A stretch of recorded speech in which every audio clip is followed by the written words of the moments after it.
जी। नमस्कार, जय श्री राम, वंदे मातरम। आज आपका न्यूज़ोहॉलिक मंजरी में स्वागत है। स्क्रीन के दूसरी तरफ आप वरिष्ठ पत्रकार वीरेंद्र नाथ भट्ट जी को देख रहे हैं। इनको पढ़ नमस्कार। के सुन के हम बड़े हुए हैं। स्वागत है भैया आपका। और आज हम जानेंगे कि अन्नामलाई ने रिजाइन कर दिया है, रेजिग्नेशन लेकर के गए हैं और सब लोग जो है अपने ओपिनियन के हिसाब से बोलना शुरू कर दिए। बट हकीकत क्या है? वो रेजिग्नेशन क्यों दे रहे हैं? तमिलनाडु में पॉलिटिक्स में क्या चल रहा है? टीवीके का क्या रोल है? एडीएमके का क्या रोल है? डीएमके का क्या रोल है? और साथ ही बीजेपी की इंटरनल पॉलिटिक्स भी इसमें काफी हद तक जिम्मेदार है। तो एक स्ट्रांग लीडर को इस समय, जो हम मान रहे थे तमिलनाडु में अन्नामलाई एक बहुत मजबूत नेता है, उसको लेके के क्वेश्चन आ रहा है। अल्टीमेटली ये पूरी पॉलिटिक्स किधर जाएगी? आ, भाई साहब से जानते हैं। भाई साहब, स्वागत है आपका और मंच है आपका। जी। देखिए, अन्नामलाई का जो प्रकरण है, हम सभी जानते हैं कि तमिलनाडु, केरल और बंगाल और पंजाब, ये 4 ऐसे राज्य हैं जो बीजेपी के लिए बहुत बड़ी चुनौती रहे हैं। लेकिन बंगाल में जो चुनाव परिणाम आए हैं और जिस तरह की सुनामी आई है, तो उससे ये साफ हो गया कि अब बंगाल बीजेपी का अगला गुजरात बनने जा रहा है, बन गया है।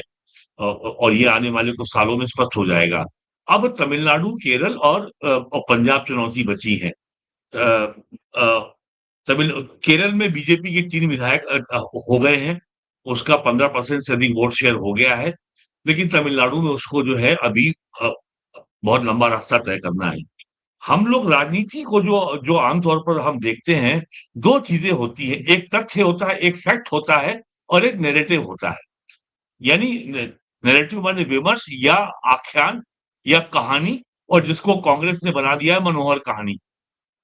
नैरेटिव को रोज़ नई कहानी ले आते हैं और हम्म। वो कभी बोल देते हैं कि वो राहुल गांधी कभी बोलते हैं प्राइम मिनिस्टर गद्दार है, होम मिनिस्टर गद्दार है, कभी बोल देते हैं नरेंद्र सरेंडर।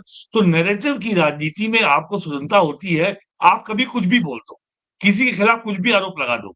आज आपने पीएम को गद्दार कहा है, कल को वो ये भी कह सकता है कि पीएम गांजा पीते हैं, तो छूट है उसको बोलने की। तो हमें भारतीय जनता पार्टी की राजनीति को जब हम डिकोड करने का प्रयास करें, तो हमें तथ्य और नैरेटिव में अंतर करना पड़ेगा। भारतीय जनता पार्टी की राजनीति जो है वो किसी अन्य सारी पार्टियों की जो राजनीति है, वो केवल चुनावी राजनीति है, वो केवल इलेक्टोरल पॉलिटिक्स है। कोई उसके भारतवर्ष को लेकर के, भारत राष्ट्र राज्य को लेकर के कोई कमिटमेंट, कोई समर्पण, कोई ज़िद करने की, बदलने की नहीं है। मैंने आज मैं 60 साल से अधिक हो चुका हूँ, मुझे 40 साल से अधिक हो गए हैं जर्नलिज़्म में, लेकिन नरेंद्र मोदी, अमित शाह और योगी आदित्यनाथ जैसे 3 नेता पहली जिनके है काम करने का एम्बिशन, डिटर्मिनेशन, हमने नहीं देखा। और जिस तरीके से अक्टूबर 2016 में पाकिस्तान में सर्जिकल स्ट्राइक हुई, फिर नवंबर 2016 में नोटबंदी हुई, फिर 1 जुलाई 2017 से जीएसटी लागू हुआ, फिर उसके बाद जो है फरवरी 2019 में बालाकोट में एयर स्ट्राइक हुई, और उसके बाद जिस तरीके से सरकार ने कोविड के 2-2 लहरों को झेला, और जिस सरकार ने ऑपरेशन सिंदूर को परफॉर्म किया, और उसी सरकार ने पश्चिम बंगाल के चुनाव को भी जीता। तो ये केवल चुनाव लड़ने वाली पार्टी, मीडिया में कहा जाता है कि BJP is a very strong organised election fighting machine. Election fighting machine एक हार्डवेयर है, उसके अंदर एक सॉफ्टवेयर है, यानी विचारधारा, एक समर्पण, एक कमिटमेंट। तो और बगैर हार्डवेयर के, वो बगैर सॉफ्टवेयर के आपका आपका आईफ़ोन 2 लाख रुपए का होगा, अगर उसके सारे सॉफ्टवेयर डिलीट कर दिए जाएँ, तो वो लोहे का टुकड़ा है। क्या वैल्यू है उसकी, बिना सॉफ्टवेयर के? तो उसी तरीके से जब हम भारतीय जनता पार्टी को जब हम देखते हैं, तो भारतीय जनता पार्टी जो नेहरू के ज़माने से कहा जाता आइडिया ऑफ इंडिया, गंगो-जमन तहज़ीब और सेक्युलरिज़्म, और हमारे मुगल हमारे चाचा ताऊ थे, हमारे मौसा थे, ये सब कहानी कही जाती है। भारतीय जनता पार्टी का ये कहना है कि इंडिया इज़ ए सिविलाइज़ेशनल स्टेट, हमारी 10,000 साल पुरानी सभ्यता है और हम उसकी विरासत के हम लेगेटी हैं। हम उसके स्वामी हैं। हम अंग्रेज़ों द्वारा बनाया गया 1648 की वेस्टफैलियर ट्रीटी का हम नेशन स्टेट नहीं हैं। तो तो बीजेपी में राष्ट्र है, राज्य है, समाज है, राष्ट्र की अवधारणा है, तो ये सब चीज़ें बहुत ही स्पष्ट रूप से परिभाषित हैं। कोई ग्रे एरिया नहीं है, कोई भी एरिया अनडिफाइंड नहीं है। तो ऐसी स्थिति में ये पार्टी जब अपनी राष्ट्रीय स्तर पर जब जब अपना एक दृष्टिकोण तय करती है, तो उसमें केवल ये नहीं होता है कि हमको इतनी सीट जीतनी है।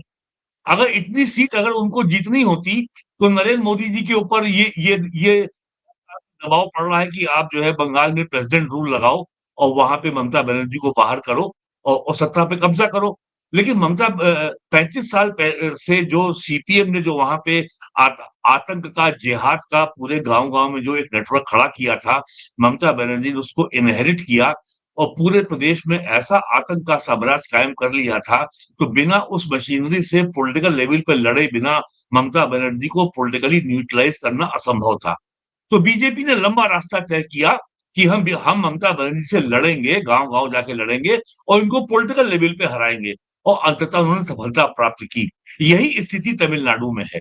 तमिलनाडु में बीजेपी का लॉन्ग टर्म जो जो ऑब्जेक्टिव है कि जो द्रविडियन पार्टियाँ जो जो घोषित तौर पर एंटी हिंदू हैं और एंटी भारत हैं, देश विरोधी हैं, सनातन विरोधी हैं।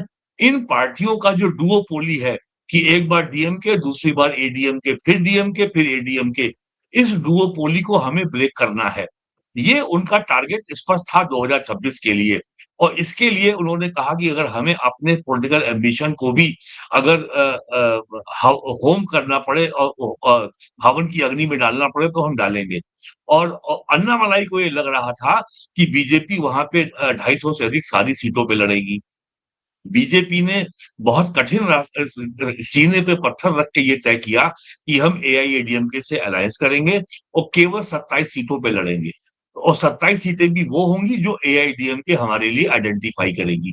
ये बात अन्नामलाई को रास बिल्कुल भी नहीं आई और अन्नामलाई जिस तरीके से उन्होंने पिछले 6 वर्षों में परिश्रम किया, पूरे प्रदेश की जो है उन्होंने पदयात्रा की, लाखों लोगों से सीधा संपर्क किया और अन्नामलाई का जो एकेडमिक रिकॉर्ड है वो भी बहुत पावरफुल है, आईआईटी के इंजीनियर हैं, आईआईएम लखनऊ से वो वो अ, एमबीए ग्रेजुएट हैं और आईपीएस अफ़सर थे।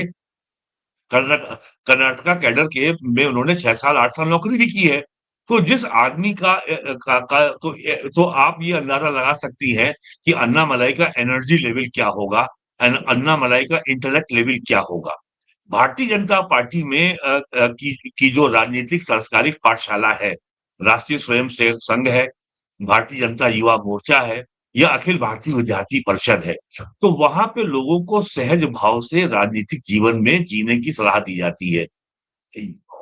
और वहाँ ये संस्कार है ही नहीं, जैसा कि टीवी चैनलों में होता है कि सारी पार्टियों के प्रवक्ता आते हैं और बहुत तैश में, बहुत गुस्से में और जो वो अपने तर्क को रखते हैं और वो समझते हैं कि हमने अपने वाक कौशल से मंजरी जी को हरा दिया, तो हमने बहुत बड़ी पॉलिटिकल लड़ाई जीत ली। तो भारतीय जनता पार्टी ये संस्कृति नहीं है। तो ऐसे में अन्नामलाई का असहज होना स्वाभाविक था और बीजेपी ने चुनाव के पहले तमिलनाडु विधानसभा चुनाव के पहले भी अन्नामलाई को प्रदेश अध्यक्ष के पद से हटाया। क्योंकि अन्नामलाई के रहते ही संभव नहीं था, क्योंकि अन्नामलाई एआईएडीएमके से गठबंधन के खिलाफ थे। तो अब जब वहाँ पे और अब ये बात सामने आ रही है कि बीजेपी का जो केंद्र है उसका जो ये आकलन था कि हमें हर हालत में डीएमके को सत्ता में आने से रोकना है और इसके लिए हमें एआईडीएमके से अलायंस करना होगा। तो अब चुनाव परिणाम आने के बाद ये बात स्पष्ट हो गई है कि डीएमके सत्ता में नहीं आ रही थी और यदि बीजेपी अगर चुनाव अकेले लड़ी होती, तो उसका वोट शेयर भी अधिक होता और शायद कुछ सीटें भी अधिक होती। और जिस तरीके से टीवीके के विजय को जो जीत मिली है, 100 से ऊपर सीटें मिली हैं, 108 सीटें मिली हैं, तो वो सीटें उसकी 2-4 कम हो सकती थी, लेकिन डीएमके को बहुत नहीं मिल रहा था। तो अब अन्नामलाई का कहना है कि नाउ आई स्टैंड विंडिकेटेड जो मैंने चुनाव के पहले जो स्टैंड लिया था, वही बात सही साबित हुई। अब बीजेपी को लग रहा है अब क्या करें कि हमने इस व्यक्ति के ऊपर इतना इन्वेस्ट किया, इसको बैक किया। आपको याद हो तमिलनाडु में जब प्राइम मिनिस्टर मोदी गए हैं, तो मंच पे उन्होंने कितने गर्मजोशी अन्नामलाई का सीना की छाती की पीठ को ठोका था कि वाह! वाह मेरे शेर, तुमने बहुत अच्छा काम किया। तो अब अन्नामलाई की जो और अब अन्नामलाई की निराशा इसलिए भी बढ़ गई है कि Annamalai wanted change in Tamil Nadu politics और उस चेंज की व्हीकल अन्नामलाई स्वयं बनना चाहते थे। उस चेंज के नायक अन्नामलाई स्वयं बनना चाहते थे और उस परिवर्तन का नायक बन गया टीवीके का विजय। इससे अन्नामलाई की कुंठा और बढ़ गई है। तो और ये बात साफ हो गई है कि अन्नामलाई के जो पॉलिटिकल एम्बिशन हैं और जो उसमें परिश्रम करने की क्षमता है, तो उसको प्रदेश अध्यक्ष और राज्यसभा का पद ये सब जो है आकर्षण से उसको बहुत ज़्यादा आकर्षित नहीं करने वाले हैं, ये बात बहुत साफ है। तो अब अन्नामलाई के सामने और लेकिन अन्नामलाई ने जो परिश्रम बीजेपी में किया है, जो निवेश उन्होंने बीजेपी में किया है, उसको वो छोड़ना भी नहीं चाहते। और उन्होंने अमित शाह से मिलकर के कहा, I want to end the relation with the BJP on a very cordial note. तो कॉर्डियल नोट्स पे आप अगर एंड करना चाहते हैं, इसका मतलब आप जो है बीजेपी में अपना जो लियन है, जो अपना एक अम्बिलिकल कॉर्ड है, वो बनाए रखना चाहते हैं। तो अब इस समय जो है अब जो मुझे चीज़ समझ में आती है कि एक कॉन्सेंसस अचीव हो सकता है यदि दोनों पार्टियां यानी केंद्रीय नेतृत्व और अन्नामलाई थोड़ा-सा कॉम्प्रोमाइज़ करें कि भारतीय जनता पार्टी उनसे कहे कि हाँ, ठीक है। ये तो संभव नहीं है कि तमिलनाडु का जो वर्तमान प्रदेश अध्यक्ष है, उसको अन्नामलाई की माँग पर तुरंत हटा के उनको बैठा दिया जाए, ये संभव नहीं है। ये ये ये बीजेपी ऐसी राष्ट्रीय पार्टी में ऐसी परंपरा है भी नहीं और ऐसा कभी आज तक हुआ भी नहीं है। दूसरा चीज़ है कि अन्नामलाई में agree to lie low for few months और उसके बाद उनको राज्यसभा में ले आया जाए और जो वो चाहते हैं वो वो धीमे-धीमे किश्तों में कर दिया जाए। और अन्नामलाई की बातों से, उनके इंटरव्यू से मुझे एक बात और जो बात समझ में आती है कि अन्नामलाई जो हिंदुत्व की जो एक राष्ट्रीय भाषा है, जो एक नेशनल नैरेटिव है, उसके संग भी बहुत ज़्यादा कंफर्टेबल नहीं है और वो चाहते हैं कि जो बीजेपी अपना पॉलिटिकल नैरेटिव वहाँ बनाए, वो द्रविडियन पॉलिटिकल नैरेटिव और द्रविडियन जो पॉलिटिकल ग्रामर के फ्रेमवर्क में ही हो, लेकिन डीएमके का विकल्प हो। और ये अन्नामलाई का अपना आकलन है कि जिस तरीके से हिंदुत्व की राजनीति उत्तर भारत में, गुजरात में, महाराष्ट्र में, राजस्थान में और अब बंगाल में सफल हुई है, वो तमिलनाडु में अभी सफल होने में उसको बहुत लंबा समय लगेगा।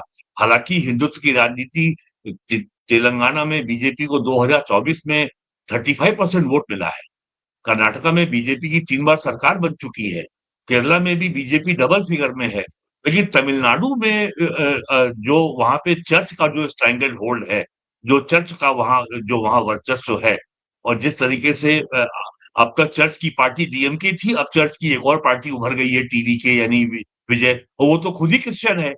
तो उससे मुझे लगता है कि अन्नामलाई अभी उनको लगता है कि अभी हमें बहुत ही स्लो चलना होगा और सीधे अगर हिंदुत्व की राजनीति हम करेंगे, तो कहीं न कहीं वो डीएमके का जो नैरेटिव है पिछले 60 साल का, ये हिंदी, हिंदू, हिंदुस्तान, इन तीनों को उन्हें अपोज़ करना है। तो अब ये राजनीति जो अब जिस मोड़ पे आई है, अब मुझे लगता है कि इन नेक्स्ट 24 आवर्स या इन नेक्स्ट 2 डेज़ ये बात बिल्कुल स्पष्ट हो जाएगी, यदि अन्नामलाई बीजेपी से अलग भी होते हैं, तो जो उनका जो अपना जो पॉलिटिकल ओपिनियन है कि हमें तमिल पॉलिटिकल आइडेंटिटी की लैंग्वेज में ही अपनी राजनीति करके एक विकल्प के रूप में उभरना होगा या बीजेपी की हिंदुत्व की जो पॉलिटिकल आइडेंटिटी और जो पॉलिटिकल ग्रामर के फ्रेमवर्क में पॉलिटिक्स करनी होगी, मुझे लगता है टकराव इन्हीं 2 चीज़ों में है। जी। लेकिन जब बहुत दिनों तक सत्ता से दूर रहते हैं तो फ्रैक्शंस बहुत ज्यादा उत्पन्न हो जाते हैं, बीजेपी हो कोई भी पार्टी हो। तो यही जी। फ्रैक्शंस जो आपस में लड़ रहे हैं वो तमिलनाडु में भी देखा जा रहा है। अगर आप अन्नामलाई को पोर्ट्रे कर रहे हैं और उन्हें फ्रंट सीट दे रहे हैं। तो जो इनफाइट है उन पूरे फ्रैक्शंस की, वो भी कई बार देखा कि अपने नेता को नई सीट मिली तो लोग चुनाव हरवा देते हैं। ये प्रैक्टिस बीजेपी में हम लोगों ने कई बार देखी है। तो अन्नामलाई भी कहीं ना कहीं इस भीतरघात के शिकार हुए होंगे। ऐसे नहीं उनको हटाया गया है, एडीएमके के कहने पर कोई अपने सिपे सालार को नहीं हटाता। सेकेंडली मेरा क्वेश्चन ये, मोदी स्वयं इस तरह के एक बहुत स्ट्रांग नेता के तरह से आए और उन्होंने यूपी में, असम में, अभी बंगाल में, उत्तराखंड में, सब जगह देखा कि जहां एक स्ट्रांग नेता है वहां पर बीजेपी, मतलब एक तरीके से कहिए कि वो गुजरात में जब मोदी थे तो वहां पर स्थापित हो जाती है। स्ट्रांग लीडर को चाहिए होता, और अन्नामलाई में उस स्ट्रांग लीडर बनने के सारे गुण थे। उन्होंने जो कार्तिक दीपम में किया, एक लड़की के साथ किसी डीएमके हुँ। के बंदे ने गलत किया था, जिस तरह से उन्होंने स्वयं को कोड़े मारे, वो एक टर्निंग पॉइंट लगा था मुझे कि तमिलनाडु पॉलिटिक्स में होगा, जहां स्टेट स्पॉन्सर, ये एक टेररिज्म ही कहिए कि बच्ची को कोई उठा ले जाए और उसके पक्ष से कोई बोलने वाला नहीं है, उसके विरोध में ये खड़े हुए पुलिस वाले, पुलिस में जॉब कर चुके हैं, इनको मालूम है कि किस किस तरीके से उस केस को सॉल्व होने से रोका गया, किस तरह से पॉलिटिकल माइलेज से जो है अपराधियों को कवर किया जा रहा है। इसके बावजूद उनको यहाँ पर एक ये कह लीजिए कि सेटबैक का सामना, एक हर्डल का सामना करना पड़ रहा है। तो वो बी टीम की तरीके से आएंगे या फिर एक इंटरनल, जैसे दूसरी पॉलिटिकल इंजीनियरिंग होती है, वो पॉलिटिकल इंजीनियरिंग जैसे बंगाल में अभी हो रही कि टीएमसी से ममता ही निकाली जा रही है, शिवसेना से उद्धव ठाकरे निकाले जा रहे हैं, इसी तरह से हम निकाल करके ले आते हैं अन्नामलाई को, और जितनी भी फालतू के लोग जो बीजेपी में बच गए हैं उनको गिरने दीजिए, and let him come back once again as a very proper leader. जी। देखिए, एक बात तो बहुत साफ हो गई है कि अ, अन्नामलाई के बीच में और बीजेपी की सेंट्रल लीडरशिप में जो भी मतभेद हों, लेकिन जो द्रविड़ पार्टियों की जो डुओपोली है, जो मोनोपोली थी, तमिलनाडु की पॉलिटिक्स में वो तो टूटी हुई है, वो तो ब्रेक हुई है। एक तीसरा मोर्चा अब निकला है टीवीके का, विजय का। लेकिन अ, अब तक जो जो विजय की परफॉर्मेंस है और जिस तरीके की 2 एमएलए 3 एमएलए से समर्थन से उसने 100 118 की संख्या जुटाई है, उससे माना जा रहा है कि ये सरकार बहुत स्थिर नहीं होगी। और जो वर्तमान मुख्यमंत्री हैं वो नाइट वॉचमैन से ज़्यादा नहीं थे। और जो एक जो आपका जो है वो मार्टिन सेंटियागो, जो जो लॉटरी किंग है, उसकी पत्नी एआईडीएमके की एमएलए है, और उसका बेटा एमएलए है पौंडीचेरी में एआईडीएमके का, और वो दिल्ली में सेंट्रल लीडरशिप के बहुत करीब है। तो एआईडीएमके की, तो ये जो वर्तमान सरकार के बारे में कहा जाता है, तमिलनाडु में मीम्स बने हैं सोशल मीडिया में कि ये भी एनडीए की सरकार है। तो अब विजय की क्या रिलेशनशिप होती है बीजेपी के केंद्रीय नेतृत्व के साथ, और आने वाले 6 महीने में ये सरकार कैसे परफॉर्म करती है? क्या क्या विजय एक द्रविड़ पार्टियों का एक ठोस राइवल, एक ठोस विकल्प बन के क्या उभर सकता है? Can he provide a very strong cohesive alternative to the Dravid politics? क्योंकि जो जो द्रविड़ पॉलिटिक्स का जो ग्रामर है, भले डीएमके ये दोनों पार्टियां सत्ता से बाहर हों, लेकिन जो हम्म। द्रविडियन ग्रामर ऑफ पॉलिटिक्स है तमिलनाडु में, वो अभी भी एक प्रीडोमिनेंट फोर्स है। वो कितना ब्रेक होता है, और और बीजेपी नेतृत्व कितना समझा पाता है अन्नामलाई को कि इस समय हमें अन्नामलाई का करियर से ज़्यादा इम्पोर्टेंट ये है कि बीजेपी के लॉन्ग टर्म प्रॉस्पेक्ट को देखते हुए द्रविडियन ग्रामर को कमज़ोर करने के लिए, उसको डिफीट करने के लिए, उसको फर्दर मार्जिनलाइज़ करने के लिए हमें क्या करना होगा, और उसमें अन्नामलाई की क्या भूमिका होगी। अगर इस कॉन्टेक्स्ट में बीजेपी अन्नामलाई के बीच में कोई अंडरस्टैंडिंग बनती है, तो मुझे लगता है कि कुछ चीज़ें कुछ रास्ता निकल सकता है। लेकिन अगर अन्नामलाई को ये लगता है कि जो उसके पास जो परिश्रम करने की जो क्षमता है और उसका जो एनर्जी लेवल है, तो उसको एक ऐसी पार्टी चाहिए जो पहले वो बीजेपी को बहुत बड़ी पार्टी बनाना चाहता था तमिलनाडु में। लेकिन अब उसको लग रहा है कि चूंकि अब वो पॉलिटिकल एजेंसी जो उसको सेंट्रल पार्टी से चाहिए थी, वो पॉलिटिकल एजेंसी उसको नहीं मिली। तो अब वो एक ऐसी पार्टी बनाएगा जो उसकी आकांक्षाओं, उसके एस्पिरेशन और उसकी एनर्जी लेवल को एकोमोडेट कर सके। तो अब और जो भी निर्णय होता है अमित शाह और अन्नामलाई के बीच में, वो तमिलनाडु के आने वाले 5 साल की राजनीति को और विशेषकर 2029 में लोकसभा चुनाव को बड़े पैमाने पर प्रभावित करेगा। और अब देखना ये होगा कि डीएमके का स्टैंड क्या होता है, क्योंकि वो इंडी अलायंस के बाहर आ चुकी है। अब उसका कांग्रेस से वो संबंध नहीं रह गया है। तो it's going to be a very interesting time in future. लेकिन अन्नामलाई के पास इतना समय नहीं है कि वो 6 महीने के लिए प्रतीक्षा कर सके। Annamalai would like the party leadership to decide as soon as possible. और ये कहा गया है अन्नामलाई को दिल्ली में कि आप थोड़ा धीमे चलिए। लेकिन अन्नामलाई धीमे चलेंगे ऐसा मुझे लगता नहीं है। जैसे राजा सिंह को जो है पार्टी ने किनारे कर दिया, तो राजा सिंह चुपचाप बैठे हुए हैं। राजा सिंह ने तेलंगाना में आज तक एक भी बयान बीजेपी के अध्यक्ष के बारे में, पीएम मोदी के बारे में, अमित शाह के बारे में नहीं दिया है। अन्नामलाई भी ऐसा नहीं करेंगे। Annamalai will never burn his bridges with the BJP. लेकिन वो केवल ये देख रहे हैं कि बीजेपी मेरे एस्पिरेशंस को, मेरी जो जो मेरे अंदर जो फायर इन द बेली है, वो बीजेपी कितना एकोमोडेट कर पाती है। और दूसरी बात ये भी लग रही है कि अभी जो वर्तमान मुख्यमंत्री विजय की पार्टी है और प्राइम मिनिस्टर मोदी के बीच में तो मुलाकात हो चुकी है।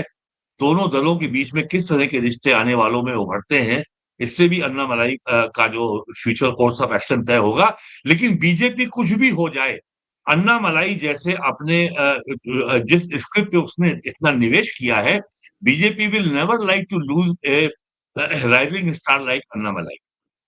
अब बस केवल अब ये देखना है। लेकिन ये तो तय है कि अन्नामलाई को इतनी जल्दी तुरंत राज्यसभा का मेंबरशिप और तुरंत प्रदेश अध्यक्ष की कुर्सी भी नहीं मिलने वाली है।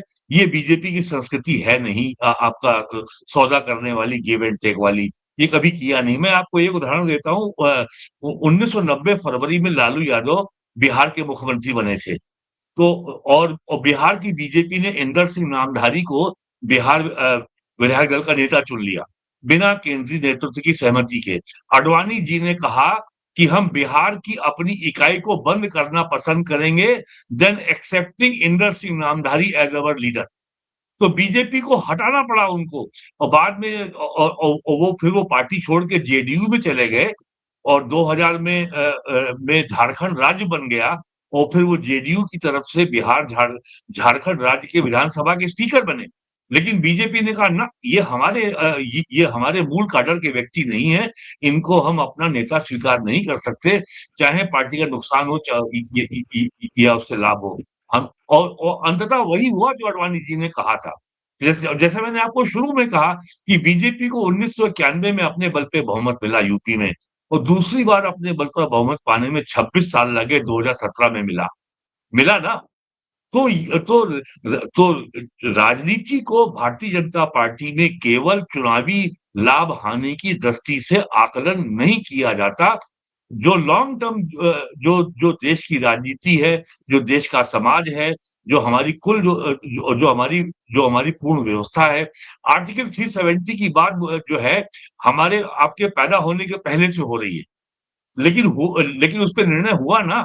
राम जन्मभूमि की 1 फरवरी 86 को ताला खुला था।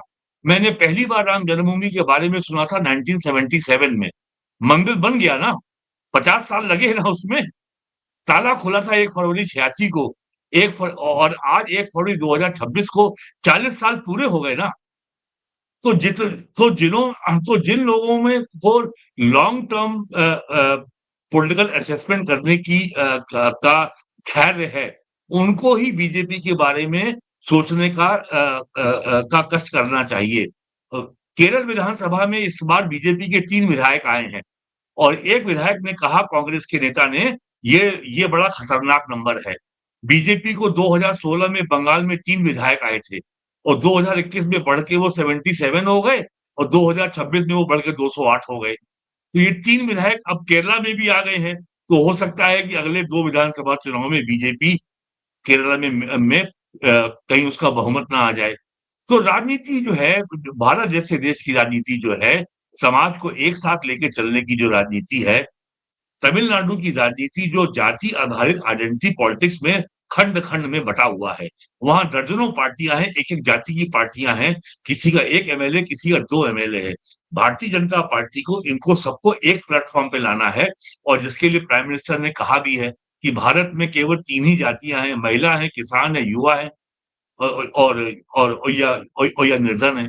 तो इसमें सभी जाति और मज़हब के लोग शामिल हो गए ना, तो तमिलनाडु ऐसे यूपी बँटा हुआ था।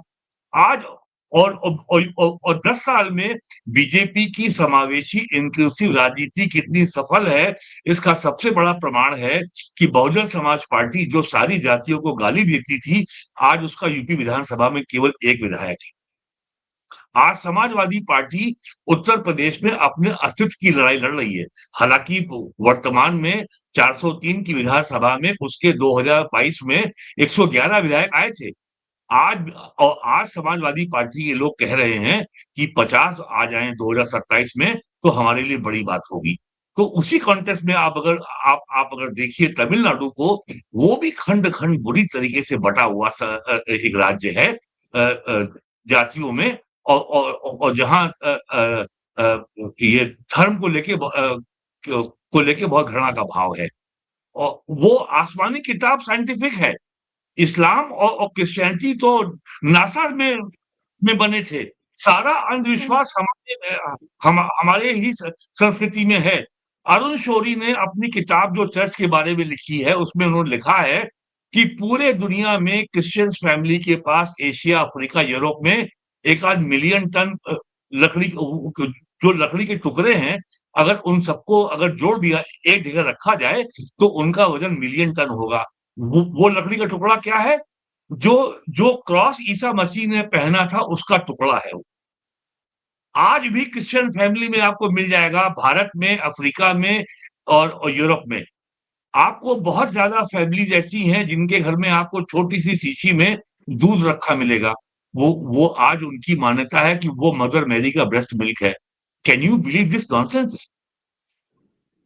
ये क्रिश्चियनिटी में आज भी है और अंधविश्वासी हम हैं। हमारे यहाँ जो भी चीज़ तर्क, तथ्य, युक्ति, प्रमाण, विज्ञान की कसौटी पे मान्य नहीं है, वो स्वीकार्य नहीं है। आपके माथे पे बिंदी है, इसका भी विज्ञान है। हुँ, ये कोई जो है अंधविश्वास नहीं है। मेरे सिर पे अगर हुँ, शिखा है, इसका भी विज्ञान है। ये कोई हुँ, अंधविश्वास नहीं है। तो और ये जो 1000 साल का जो जो चर्च की और इस्लाम की जो दास्ताँ इस देश ने झेली है और आज भी ये देश सांस्कृतिक रूप से अब्राहमिक रिलिजन का, क्रिश्चियनिटी का गुलाम है, क्योंकि शिक्षा व्यवस्था हमने क्रिश्चियन मिशनरी को सौंप रखी है। यूनिवर्सिटियों में हम ह स सारे यूनिवर्सिटीज़ में हमने वामपंथियों को ठेका दे रखा है कि हमारी संस्कृति का चेहरा तुम जितना बिगाड़ सकते हो, बिगाड़ो। तो तो जो तमिलनाडु में जो नफ़रत और जो घृणा वो ईवी रामास्वामी नायकर ने और ये द्रविड़ पार्टियों ने जो सनातन धर्म के खिलाफ फैलाई है पिछले 80 सालों में, ये कभी क्रिश्चियनिटी इस्लाम के बारे में नहीं बोलते। क्रिश्चियनिटी बोलती है एडम एंड ईव, वही इस्लाम में आदम और हव्वा हो जाते हैं, फॉरबिडन फ्रूट हो जाता है। भारत में सती प्रथा के बारे में सबको मालूम है, लेकिन यूरोप में 16th सेंचुरी तक महिलाओं को जिंदा जलाया जाता था, डायन कह कर के, जिसको बोलते हैं विचक्राफ्ट। जाके पढ़ ले, इसके बारे में सैकड़ों किताबें हैं उपलब्ध यूरोप में, इंडिया में witchcraft burning in Europe, France में और यूरोप में। और हमारे यहाँ सबसे बड़ा कहा जाता है कि राजा राम मोहन राय ने सती प्रथा को समाप्त कराया। लॉर्ड बेंटिक ने समाप्त कराया। तो ये सारा का सारा जो कॉलोनियल गार्बेज है, ये आज भी हम अपने सर पर ढो रहे हैं और उसका सबसे बड़ा केंद्र अगर भारत में है, तो वो तमिलनाडु है। ये बातें भी कहीं न कहीं अन्नामलाई को एक बार अपने सामने रखनी चाहिए और जो एम्बिशियस पॉलिटिकल नेता होता है, वो केवल सोचता है इलेक्टोरल पॉलिटिक्स के बारे में। लॉ वो कभी long term social, cultural, civilisational परिवर्तन के बारे में नहीं सोचता। भारतीय जनता पार्टी में नरेंद्र मोदी की सरकार ने इस देश की डिफ़ॉल्ट सेटिंग को बदला है। इस देश का आइडिया ऑफ इंडिया को रीडिफाइन किया है। अब कोई भी देश का किसी भी अन्य देश का प्रेज़िडेंट, प्राइम मिनिस्टर अगर भारत आता है, तो वो आगरा का जो कब्रिस्तान है, जिसको ताजमहल कहते हैं, वहाँ घूमने नहीं जाता है। अब वो काशी विश्वनाथ के मंदिर भी जाता है। अब वो महाबलीपुरम के मंदिर भी जाता है। अब उसको भगवद गीता की प्रति भेंट की जाती है। तो ये सब चीज़ें परिवर्तन आ रहा है और ये लोग देख रहे हैं कि शिमला में से ज़्यादा लोग केदारनाथ, बद्रीनाथ पहुँच रहे हैं और वहाँ पे ट्रैफ़िक को सँभालना कठिन हो रहा है, हरिद्वार में, ऋषिकेश में। लाखों लोग हर महीने आ रहे हैं अयोध्या में और लाखों लोग आ रहे हैं हर महीने काशी में। आज जो यूपी में जो जीएसटी कलेक्शन अयोध्या में है, वो गाज़ियाबाद से अधिक हो रहा है। इसलिए कि 5 लाख से 8 लाख तीर्थयात्री हर महीने अयोध्या आ रहे हैं, लेकिन हमारा अंग्रेज़ी मीडिया कहता है कि वो टूरिस्ट हैं। They are not tourist, they are pilgrims. तीर्थयात्री में और पर्यटन में अंतर होता है। तीर्थयात्री धार्मिक भाव लेके, आध्यात्मिक भाव लेके उस स्थान पे आता है और जो टूरिस्ट है, वो केवल आता है मनोरंजन के लिए, मस्ती करने के लिए उसके लिए लखनऊ में बियर पीना और अयोध्या में बियर पीना एक समान कर्तव्य है। तो ये लार्जर इश्यू हैं और मेरा ख़्याल है कि ये बीजेपी के सामने ज़्यादा चुनौती है कि जो बीजेपी ने या राष्ट्रीय स्वयं सेवक संघ ने अपने स्थापना काल से जो सांस्कृतिक राष्ट्रवाद का जो एजेंडा अपने सामने रखा है और जिस तरीके से उन्होंने भारत क्या है, आइडिया ऑफ इंडिया क्या है, उसको पुनर्भाषित करने में अच्छी खासी सफलता हासिल की है। उस बैंड वैगन में उस बड़े वाहन में अन्नामलाई को भी आमंत्रित करना, आइए आप भी इस वाहन में बैठिए। केवल आपका एमएलए, एमपी और चीफ मिनिस्टर बनना से देश का कल्याण नहीं होगा। कल्याण हमेशा सामूहिक होगा, किसी एक व्यक्ति के कल्याण से देश का सामूहिक कल्याण नहीं हो सकता। जी। आपने काफ़ी विस्तृत जानकारी दी हमारे दर्शकों को और अब उनको बीजेपी और जो तमिलनाडु में कंडीशन है, वो समझ में आएगी।